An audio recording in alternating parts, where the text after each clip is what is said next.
What's going on, everybody? Khalipa's Tech here, coming back at you with another video. In this video, we're going to be doing a comparison between the Motorola Moto G Stylus 5G and the Samsung Galaxy S21 FE. Now clearly, these phones are in completely different price ranges, but I wanted to do this comparison to give you an idea of what you really get when you buy a higher-end flagship phone like the Samsung Galaxy S21 FE versus a more mid-range 5G phone like the Motorola Moto G Stylus 5G. Now if you want to learn more about either of these phones, be sure to check out my full reviews of them on the channel.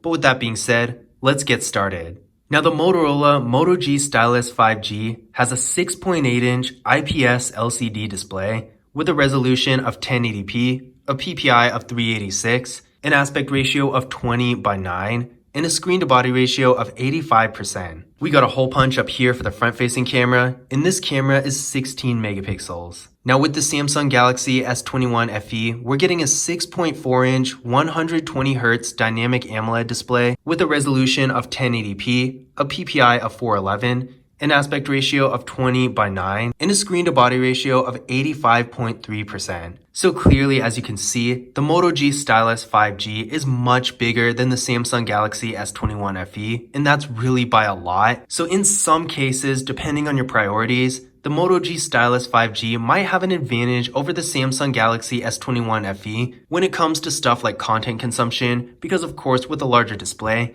things are going to show up a lot larger, and as a result, of course, be easier to see. So if you're reading or something like that, where the quality doesn't really matter a whole lot and you just need to see the words, then the Motorola Moto G Stylus 5G is definitely going to have an advantage here. Now on the other hand, the Samsung Galaxy S21 FE has a dynamic AMOLED display, which is going to be much higher quality. Overall, the colors on the Samsung Galaxy S21 FE look a lot brighter and bolder, and in general, when you're consuming the kind of content where the quality really does matter, so like streaming videos, playing games, viewing photos, that sort of thing, the Samsung Galaxy S21 FE is going to have a huge advantage here. Another thing to keep in mind is that the Samsung Galaxy S21 FE has a much higher refresh rate, so the movement on the screen is going to be a lot faster and smoother than that of the Moto G Stylus 5G that only has a 60Hz refresh rate. Now you can kind of tell a little here, but it's going to be most noticeable when you're actually consuming content, so like watching a video, playing a game, something like that. And then of course, when you're actually using the phone, the Samsung Galaxy S21 FE is going to feel much more premium. Now the Samsung Galaxy S21 FE also has a hole punch front-facing camera, and this camera is 32 megapixels. So quite a bit more powerful than the front-facing camera on the Moto G Stylus 5G. Now both of these phones have 128GB of internal storage, but the Moto G Stylus 5G has microSD card expansion, whereas the Samsung Galaxy S21 FE doesn't. Now that is something to keep in mind with today's flagship phones. Very few of them actually have microSD card expansion, so if you need a ton of storage, you're gonna have to either get the flagship phone that has more storage in general, or get a phone like the Moto G Stylus 5G that actually has microSD card expansion. But that being said, regardless, both of them do have a good amount of storage. 128GB is not small by any means. So for most people, this is going to be perfectly fine. Now the Moto G Stylus 5G does not have wireless charging, but the Samsung Galaxy S21 FE does. And while this isn't a huge deal for most people, it is a pretty nice feature to have, so definitely keep this in mind. Now for security features, both of these phones do have face unlock and fingerprint scanners, so definitely nice to have two options to unlock the phone. With the Moto G Stylus 5G, we got the fingerprint scanner right here on the back, and with the Samsung Galaxy S21 FE, it's right here on the display. Now I personally like the look of in-display fingerprint scanners a lot better. I think it looks really nice and more premium, but as far as functionality goes, it's pretty much the same thing. So starting with the Moto G Stylus 5G, let's go ahead and try out these fingerprint scanners and see how well they work.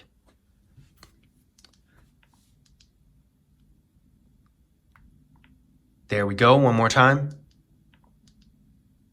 And there we go. This fingerprint scanner is real fast and responsive, no issues here. Moving on to the Samsung Galaxy S21 FE.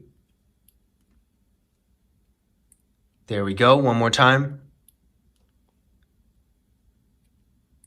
And there we go. So both of these fingerprint scanners are really fast and responsive. Definitely no problems here.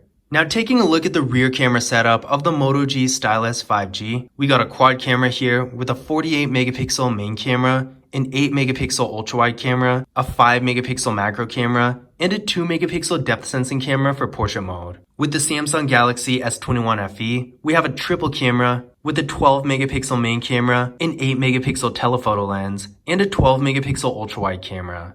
So overall, both of these phones have great cameras and a lot of features too. With the Moto G Stylus 5G, it's nice to see that this phone has both a macro camera and an ultra-wide camera because not every mid-range phone has all the features. Now it might seem at first that the Moto G Stylus 5G has an advantage over the Samsung Galaxy S21 FE since it does have a macro camera whereas the Samsung doesn't. But I would personally say that's not quite the case because I've found that the telephoto lens works pretty much just as well for taking close-up images as a macro camera. Now to be fair, macro cameras do have their advantages, but I would still say the Samsung Galaxy S21 FE does have a more useful setup because a telephoto lens provides a lot more value than a macro camera. In addition to this, as far as quality goes, of course, the Samsung Galaxy S21 FE, being a flagship phone, is going to have really high quality photos, definitely at a much higher level than that of the Moto G Stylus 5G. So if you want to take the best photos possible and you want them to look really professional, then the Samsung Galaxy S21 FE is going to have a huge advantage for you. But if you're just taking a couple photos here and there, maybe for social media or something even less important, then the Moto G Stylus 5G is honestly going to be pretty much all you need because when you're uploading photos to social media, especially a platform like Twitter or Snapchat, where the quality really doesn't matter a whole lot and a lot of times it gets really compressed anyway, you're not going to notice the difference that much between the two. So in that case, if that's really all you're doing, then the S21 FE honestly is probably going to be overkill.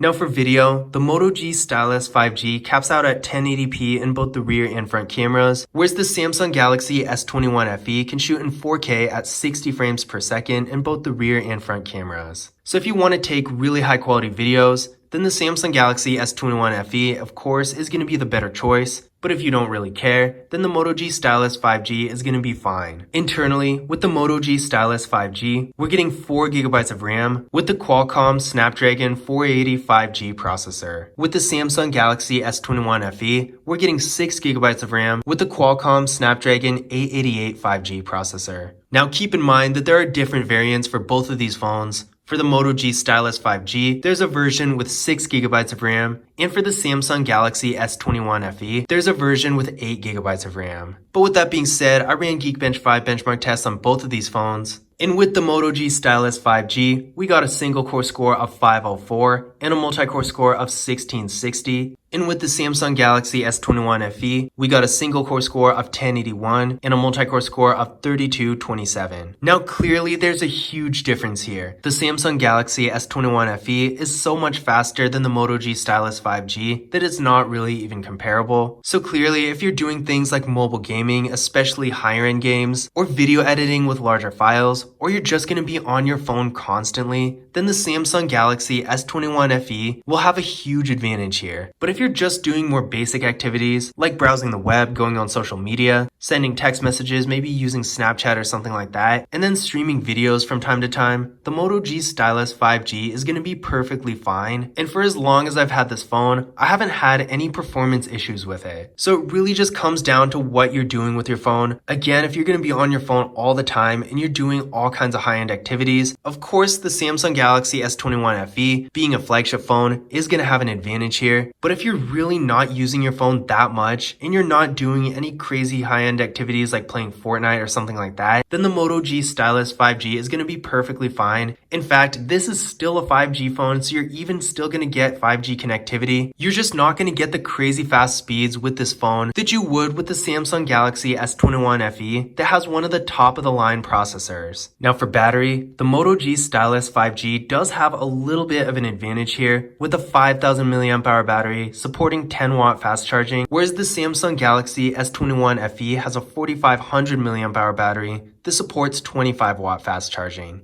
Now the Moto G Stylus 5G does actually have a bigger advantage than it might seem. The reason being that not only is this battery a little bit larger than that of the Samsung Galaxy S21 FE, but in addition to that, the Samsung Galaxy S21 FE, with all its nice features like the 120Hz display, dynamic AMOLED, really fast processor, all that, is not the most battery efficient phone out there. So in reality, even though the battery life isn't going to be bad on this phone, having the battery size that this phone does isn't really going to give it crazy long battery life. It's really just to make up for all the power consuming stuff it does. So while the Samsung Galaxy S21 FE is going to have pretty much average battery life, the Moto G Stylus 5G is going to have really good battery life that's probably going to last you for multiple days. Now another thing to be aware of is that of course the Samsung Galaxy S21 FE, being a flagship phone in 2022, does have NFC, whereas the Moto G Stylus 5G doesn't. So if you want to use contactless mobile payment services, then the S21 FE is going to have an advantage here. And speaking of features, the Moto G Stylus 5G, of course as the name implies, does have a stylus, whereas the Samsung Galaxy S21 FE doesn't. Now make of that what you will, because I personally don't ever use the stylus on this phone, and it's not really sensitive enough to do anything really that impressive. But if you do want a stylus, then the Moto G Stylus 5G is of course going to have an advantage.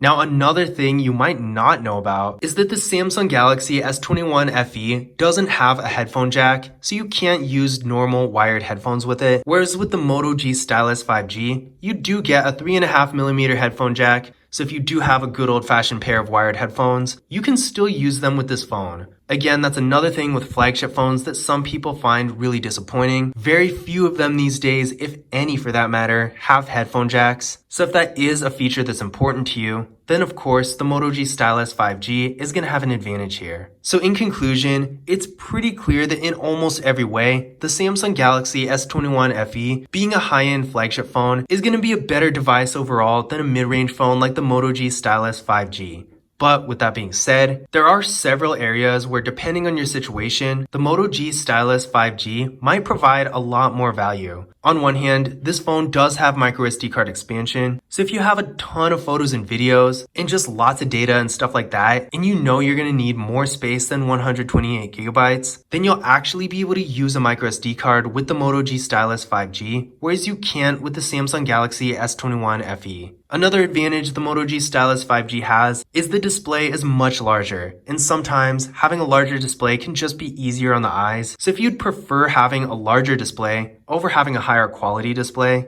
then the Moto G Stylus 5G is going to have a huge advantage there. And while the battery size of these phones in and of itself is pretty close, I still do think as far as battery life goes, if that's your number one priority, or even one of your main priorities, the Moto G Stylus 5G is going to have a huge advantage here because not only does it have a larger battery in general, but because it doesn't have a fancy display or a super strong processor or anything like that, it's going to be a lot more battery efficient as well. And then of course, if you like the stylus, then that's another area the Moto G Stylus 5G is going to have an advantage. And in general, if you're not on your phone constantly, and you're not doing things like high-end mobile gaming, or video editing, or anything like that that needs a lot of processing power, then the Moto G Stylus 5G is probably going to be all you really need. But if you are doing those higher-end activities, using your phone constantly, or if you take lots of photos and you want to take the best pictures you can, or in general, if you just want the higher-end flagship features like wireless charging, NFC, and a more premium display, then the Samsung Galaxy S21 FE might actually be a better choice for you. But overall, while one of these phones might work better for you than the other, depending on your situation, I do think these are both great devices that provide a lot of value for their respective price ranges. But I hope you enjoyed the video, and I hope you found this information useful as well. If you did, don't forget to leave a thumbs up and hit that subscribe button. And as always, I will see you in the next video.